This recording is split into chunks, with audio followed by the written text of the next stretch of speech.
அனைவருக்கும் வணக்கம். உங்கள் வாழ்த்துக்களை எல்லாம் பெற்று ஸ்பெயின் நாட்டுக்கு சென்ற நான் தமிழ்நாட்டுக்கு பல்வேறு முதலீடுகளை ஈர்த்துவிட்டு திரும்பி இருக்கிறேன். அந்த வகையில் இது மிகப்பெரிய சாதனை பயணமாக அமைஞ்சிருக்கு.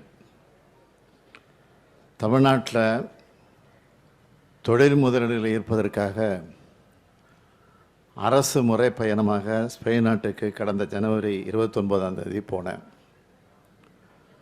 முதல் நிகழ்வாக ஸ்பெயின் நாட்டை சார்ந்த முன்னணி தொழில் நிறுவனங்களோட நிர்வாகிகள் பங்கேற்கும் முதலீட்டாளர்கள் மாநாடு நடந்துச்சு. அதுக்கு ஸ்பெயின் நாட்டில் இருக்கிற பல்வேறு தொழில்துறை குழும நிர்வாகிகள் எல்லாம் வந்திருந்தாங்க.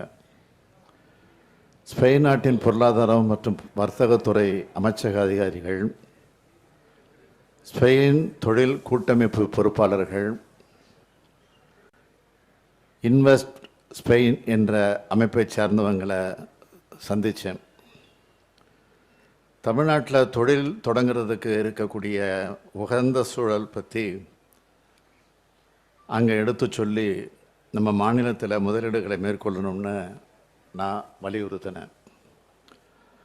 அதன் தொடர்ச்சியாக அடுத்தடுத்த நாட்களில் ஸ்பெயின் நாட்டில் செயல்படுற முன்னணி நிறுவனங்களோட நிர்வாகிகளை தனித்தனியாக நேரில் சந்தித்து கலந்துரையாடினேன்.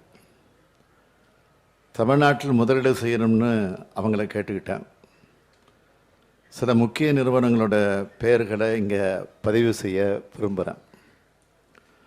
காற்றாலை மின் உற்பத்திகளும் நீர் மறுசுழற்சிகளும் முன்னணி நிறுவனமான ஆக்சியானா நிறுவனம், உயர்தர வீட்டு கட்டுமான பொருட்களில் உற்பத்தியிலும் பீங்கான் பொருட்கள் உற்பத்தியிலும் உலகின் முன்னணி நிறுவனமான ரோக்கா நிறுவனம், கண்டெய்னர் முனையங்கள் மற்றும் சரக்கு பூங்காக்கள் அமைக்கிறதுல சிறந்த நிறுவனமான ஹபாக்லாய்டு நிறுவனம், சர்வதேச தரத்தில் சாலை கட்டமைப்பு வசதி அமைக்கக்கூடிய அப்பர்டிஸ் நிறுவனம், மோட்டார் வாகன உதிரி பாகங்கள் உற்பத்தியில் உலகின் முன்னணி நிறுவனமான இருக்கக்கூடிய கெஸ்டாம்ப் நிறுவனம், ரயில்வே சார்ந்த உற்பத்தி தொழிலில் உயர் தொழில்நுட்பத்தோடு செயல்படக்கூடிய டால்கோ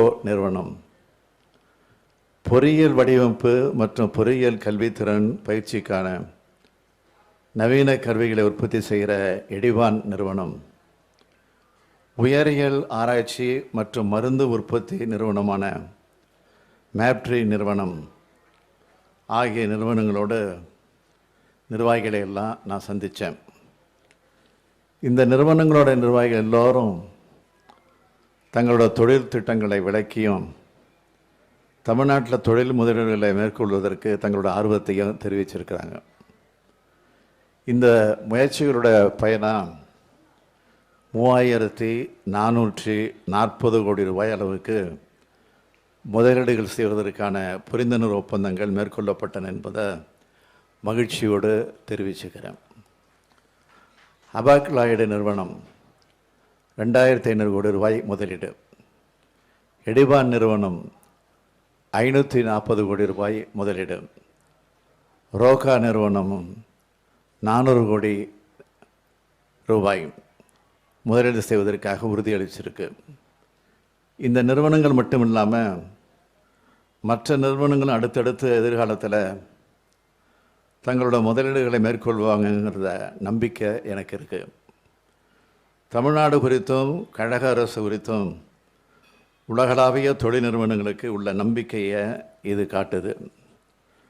தமிழ்நாட்டின் தொழில் வளர்ச்சியையும் தமிழ்நாட்டின் பொருளாதார மேம்பாட்டையும் புகழ்ந்து உலக அளவில் முக்கிய பத்திரிகையான நியூயார்க் டைம்ஸ் வெளியிட்டுள்ள செய்தியை நீங்கள் எல்லாரும் படிச்சிருப்பீங்க. உற்பத்தி துறையில் சீனாவுக்கு மாற்றாக இந்தியா கருதப்பட்டு வரும் இந்த வேளையில் அந்த உற்பத்தி துறையில் முந்தி செயல்படுகிற மாநிலமாக தமிழ்நாடு முன்னேறி வர்றதையும் பெரும் அளவிலான வேலைவாய்ப்புகள் ஏற்படுத்தக்கூடிய முதலீடுகள் பல தமிழ்நாட்டில் கடந்த 2 ஆண்டுகளில் மேற்கொள்ளப்பட்டுள்ளதையும் அந்த செய்தி சுட்டி காட்டியிருக்கு. இந்தியா பயணிக்கக்கூடிய பாதையில் முந்தி பயணிப்பது மட்டுமல்ல, தமிழ்நாடு தனக்குன்னு தனிப்பாதை ஒன்றை வகுத்து செயல்பட்டு வரதாகவும் முதல் பக்கத்தில் நியூயார்க் டைம்ஸ் பத்திரிக்கை போட்டிருக்கு.